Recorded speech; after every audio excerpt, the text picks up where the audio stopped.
I'll tell you later. All right, so continuing on from our previous discussions about selfing,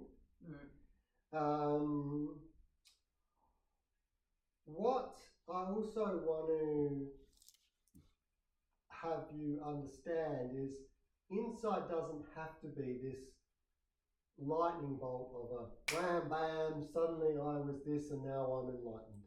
Now, it can be sudden for people, so that doesn't necessarily mean it's usually never once off. There's always a few, but sometimes it can be quite sudden. But it can be step by step by step. So we can just become slightly less selfish, a little bit less selfless, more selfless, until one day we feel so selfless we actually wonder, you know what? I think maybe I'm awakened. So you're calling insight the end point? Well, no. Insight is anything which moves you towards that end point, yeah. that space of getting rid enlightenment. Yeah. Okay. All right. Yeah. And so again, this is a bit of a misconception. It's one that I had. Enlightenment can be this gradual process to a point where you actually think to yourself, I don't know if I'm awake or not. Like, I think probably I am. I haven't had a negative emotion in 2 years, and I never think about stories anymore. Maybe I'm awakened. So it can be this gradual process. You hear about these stories of these amazing stories because it's pretty boring if someone said, yeah, I think I'm awakened, nothing really happened. I just over 5 years just gradually moved towards it. So, but that is actually what happens to a lot of people, and so yeah, that's something that we can aim towards. Is don't think that we can all go away from this weekend a little bit more awake than we were, and gradually kind of keep moving towards that. But the Buddha went boom, like boom, and then came out and went, yeah. Oh, okay, I got it. Well, I think even for people like even other people, they will still have big leaps, but there might be some fairly big leaps where they go, well, this was really significant. But probably even before that time, they had a few small leaps. And no, I mean, the Buddha took 6 years in his meditation. A lot did happen on that last night. So, however, even he, like for example, even before he started his aesthetic practices, he was already well past 8th jhana, which is the highest meditation feat you can get.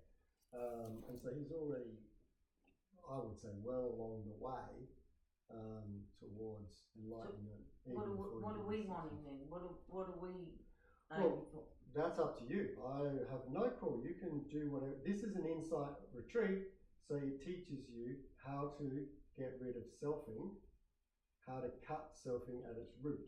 If you decide that you want to become awakened, then this is the route to awakening. And many saints in the East have said there is only one route, and it's this route. So don't think that there's another route. But it's up to you. I'm not forcing anyone to even believe in this stuff if you don't want to. You've paid to come to the retreat, so you're obviously interested to learn, but it's up to you how much you take away. Okay? Yeah. All right. So, as I've said, not only is it sometimes a gradual process, but often it is better to sometimes go step by step. So sometimes it's actually counterproductive to try to suddenly see everything as empty. Now, one of the things that I like and that I'll be teaching you is to step into this state of awareness. And you could say that if you step into the state of awareness, you're kind of 90 to 95% the way already towards enlightenment, and you're certainly way better than you are if you're always in story.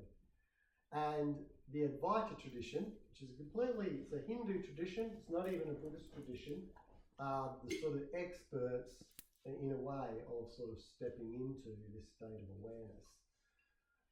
And I've done this meditation before, but I believe it's a good one. And that is to understand that sometimes we self as the body, sometimes we stand as the body. We say, who am I? Well, I'm this body. Okay? You know, you do something wrong to this body and I'm going to suffer. Don't you dare do anything wrong to this body. What, as attitude or as a... It's the way energetically. It's how we identify. So as an energy or... It's how we identify with ourselves. We can identify with our body. Yeah. And we're often materialistic. We want to look good. We want to look beautiful. Okay. We buy dresses for ourselves. We want to live in extension in a beautiful house because the house is an extension of our body. Now, some intellectuals can poo-poo that and they go, oh gosh, those people, they're just into makeup and fitness. What's important is what you know. And they stand as the mind. They say it doesn't really matter where I live. What I consider important is how affluent you are, how kind you are, how intelligent you are, how wise you are.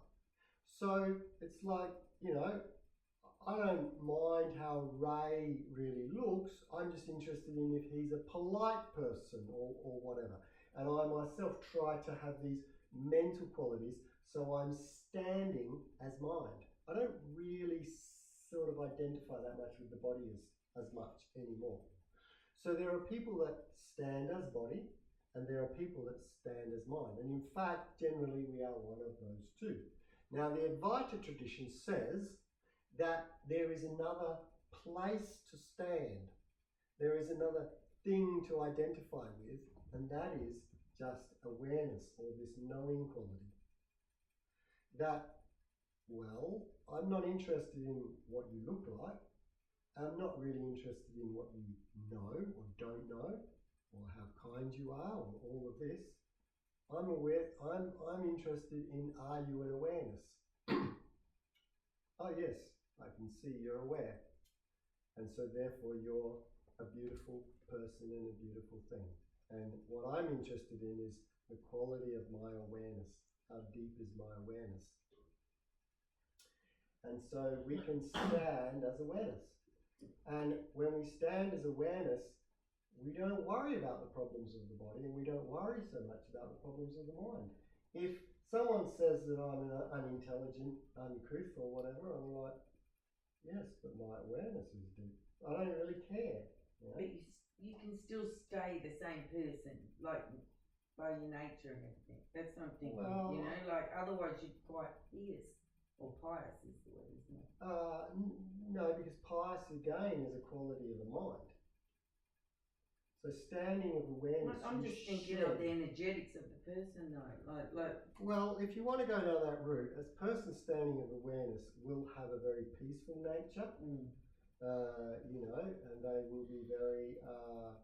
Generally, they'll be kind, because when you go and stand in awareness, there's certain qualities that come out, like a sacredness and a meaningfulness and things like that, which is where I want to get you guys. This is where we're going. This is where I'm trying to push you. So we can stand as awareness. But what I'm trying to have you understand is that we can stand as different things. Still have our personalities. Yeah, we can still have our personalities, but we can identify more with certain things. Now, if we identify with the body and then we move to identify with the mind, and then we move to identify with awareness, which one is real? None of them are real. See what I mean?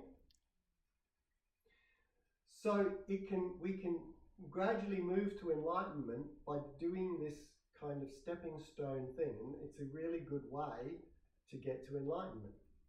Yeah, it's better than the Zen tradition. The Zen tradition is stare at a blank wall until suddenly, Satori! You know? So it's very difficult well, it's effective. Torturous. It's a torturous way to do it. But this is a much nicer way to do it, to be guided gradually. It's a looser formation of self. So, like I said, in this weekend, we're trying to become, when we're 100% selfing, when we're 50% selfing, 10% selfing, and 0% selfing.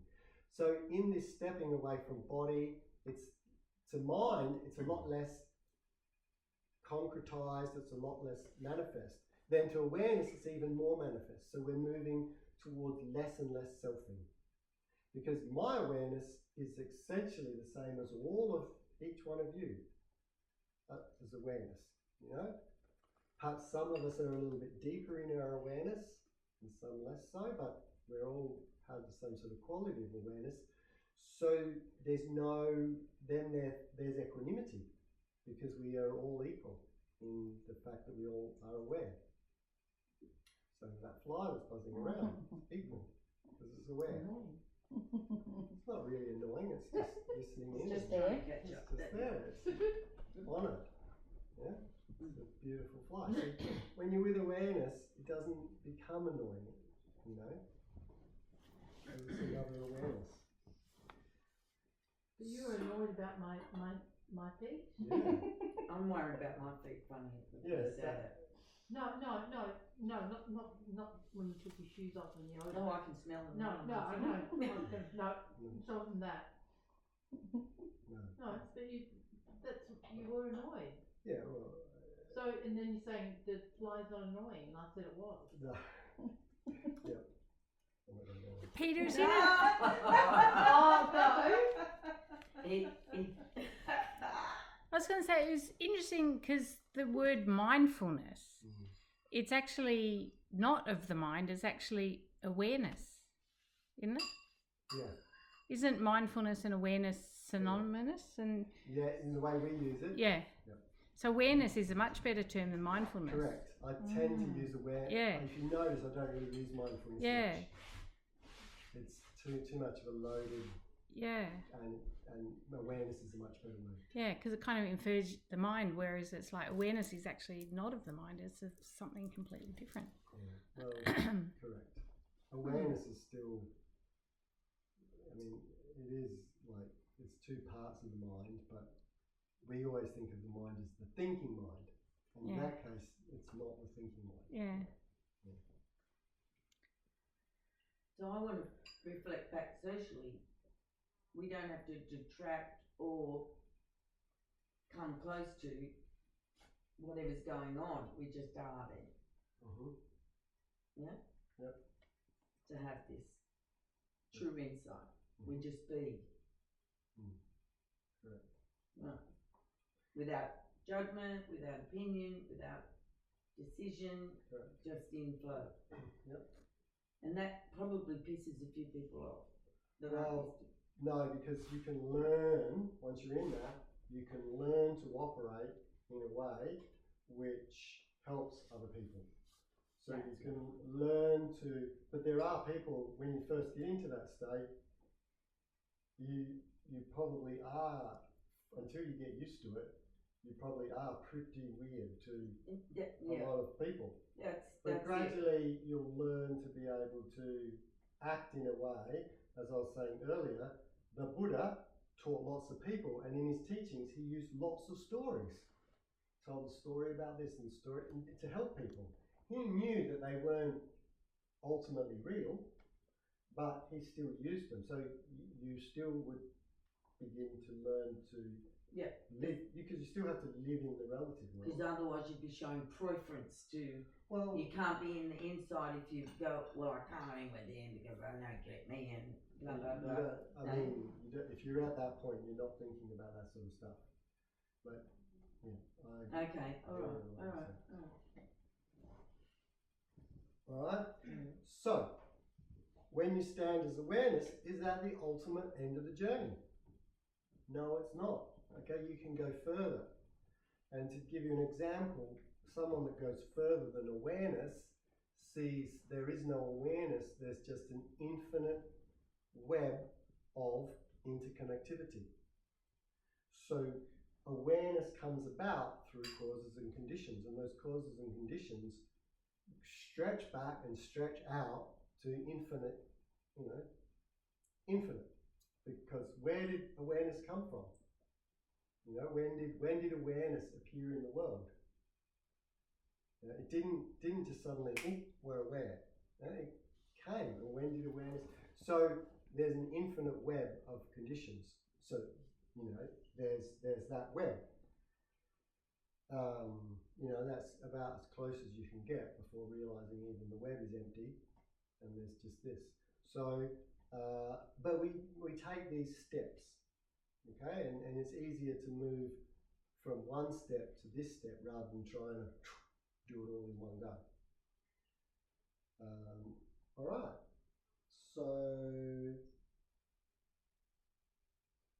So again, I'm only giving an introduction tonight, but still, these are still sort of pretty deep. Yeah. Some sort of optional methods is when you feel a sense of dukkha or feel a sense of unhappiness in any way, ask yourself, what would happen if I dropped the self? So you're unhappy about something. This happened and this happened and this happened. What happens if out of that story you just drop the self altogether? It's gone. It's gone. Yeah? And even the sort of just the what if can allow you to release a lot of that contraction of mind. Just by even saying, well, I know I can't, but what if I did? But then what about the, compassion? So, like, to, like I stepped on a snail the other day, right?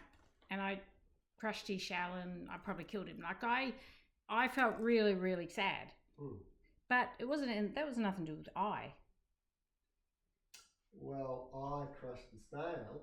Yeah, but I didn't feel sad because I crushed it. I just feel sad for the snail. It happened, It's probably not a good example, but you know what I mean? Like, it was, and you can probably think of better examples of bigger stuff than a snail. But I mean, I think that maybe for now you just have to believe me that as you go more and more to awareness, you also go more and more to love and compassion. Metta is intrinsically woven into the state of emptiness. And so as you go towards this, you will become a more compassionate person, but you'll also start to do it in a more more selfless way. In other words, you won't be mortified, at the death of the snail. It's causes and conditions. It dies. People die. But if you hurt another animal, you would be compassionate and you would try to help that animal get better. Yeah? It would be in your nature to do that. You would feel an automatic love. But sometimes when we express love, we have this investment in the love. Yeah? We have this investment so that if that person doesn't return our love, then we feel offended. Or if that person, if that love doesn't help, we feel defeated because we loved it and it didn't really do anything anyway. Or if the person, despite our love, dies, we feel unhappy. So there's an investment in there. With the example I use is from Shanti Deva, which is a book up there, is he said the ultimate form of really compassion is where you feel so interconnected with everything, there's just no question that you would help the other person. So he says it's like the right hand helping the left hand. The right hand doesn't get all lovey-dovey about helping the left hand, but if the left hand has a thorn in it, the right hand knows that it has to help the left thorn. It's just an instinctual part of the right hand to help the left hand. Why? Because intuitively the right hand knows it's all part of one organism. If you knew that we were all part of one awareness, wouldn't it be just instinctual to want to help the other part of the awareness. Yeah, but we don't. We think, no, this is my awareness. That's Monique's awareness. I don't have anything to do with it. Monique's was bad luck for her. So we're ignorant of that interconnectedness. So just about an animal, which has come up this week. So that compassion, that awareness for an animal, which the Buddha didn't step on ants and all that sort of stuff. And I've seen this regularly where people have got that compassion for another animal, but then they project that anger onto the other person for not having that compassion. Oh my God, you just stepped on a bird.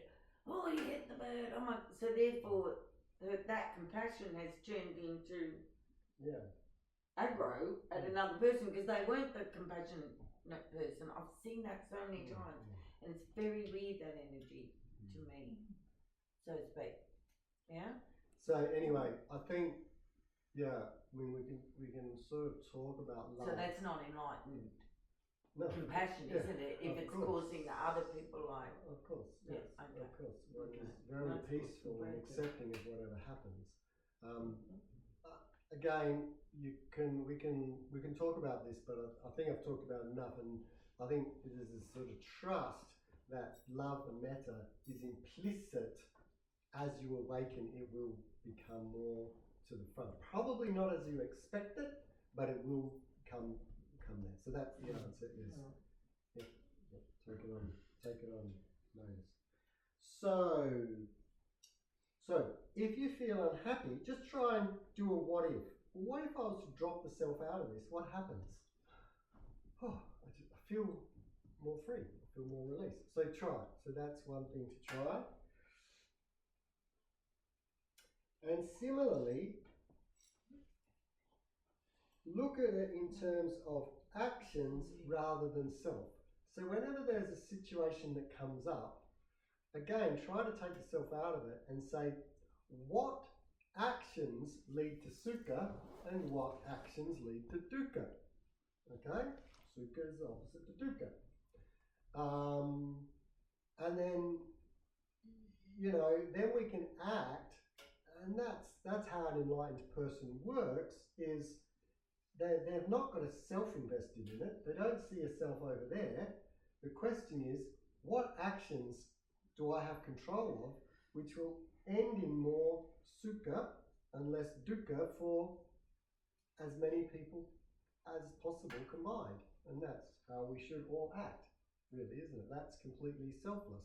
Now, that's interestingly not saying that I'm going to give you everything, because that might give you a lot of sukha, but it gives me a lot of dukkha. Yeah?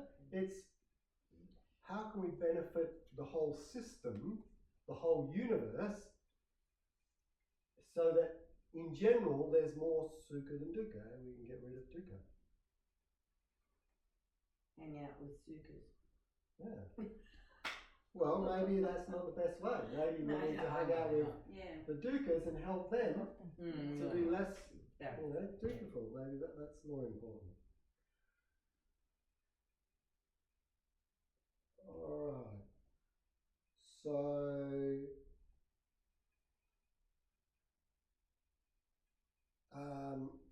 so. Is this an overview? This is an overview. Oh, good, thank God. I'm feeling left behind. Well, this is an overview. This is an introduction. All right. Good. We're doing this. And also, there's a video that you can watch to see the introduction of the introduction. I asked you if we done So, and again, we should try to avoid looking at things in black and white. Same with sukha and dukkha. It's either dukkha or it's sukha. It's a continuum. Okay? So what we want to do is move along that continuum.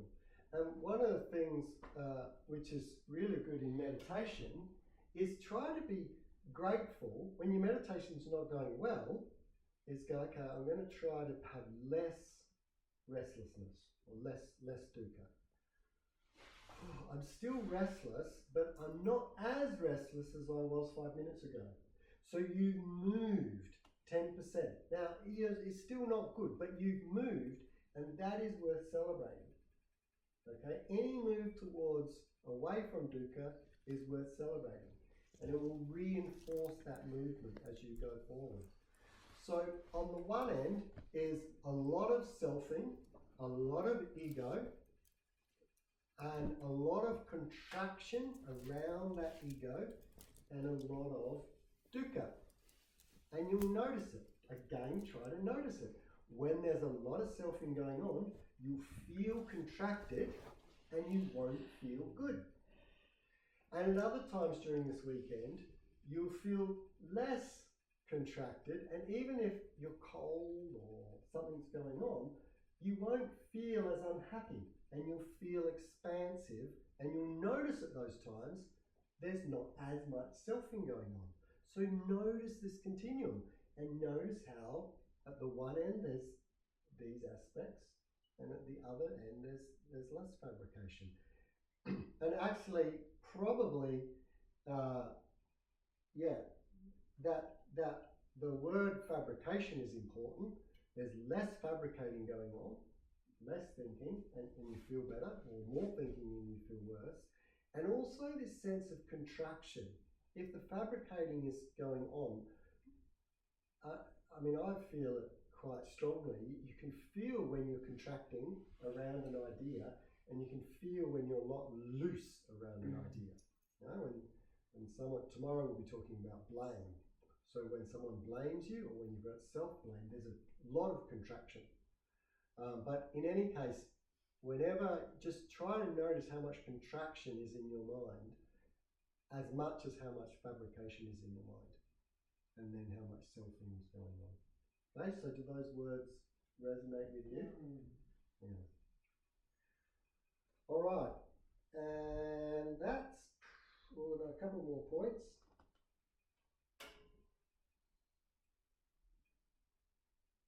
So yeah, no, that's pretty much it. Oh yeah, the other point was, it's possible, even though you might think you're having good thoughts, and I'm thinking here about pride. I'm doing so well. Pride is one which a lot of people actually say it's good to be proud. It's good to be proud. And sometimes there's some truth in that, but sometimes pride, you'll notice there's a lot of contraction in pride. And you'll notice that after a while, you'll see that that contraction doesn't actually feel that good. So even sometimes when you're having so-called good thoughts, if it comes with a lot of contraction, it's actually causing suffering. And it's better just to let go. The more you can let go, the more peace you have. All right, so tomorrow morning we're up at 6 o'clock and we're going to do Samadhi meditation. Is that like a guided, or how do you explain? I'm not sure yet. Okay. I'll probably do some guiding into the four-step transition. Keep recording, Peter. Yeah, but we're going to stop in a second. Right. Yeah, and so notice all of those things. Notice the selfing, notice the contraction, notice the fabrication, notice the dukkha. Well, we even between now and notice how much when you start telling a story, you want to get into that story. See if you can flip it from I am to am I. As we're communicating with each other. As we're communicating. Okay. And in your head, and as you're communicating as much as possible. And then we'll do a little thing tomorrow morning. You'll need a pen and pencil for tomorrow morning's meditation, which will be up above. All right, any questions? What's up there? What time's breakfast? Breakfast. My God. The cook wants to know what time's breakfast. Hey, With the bathroom. all right.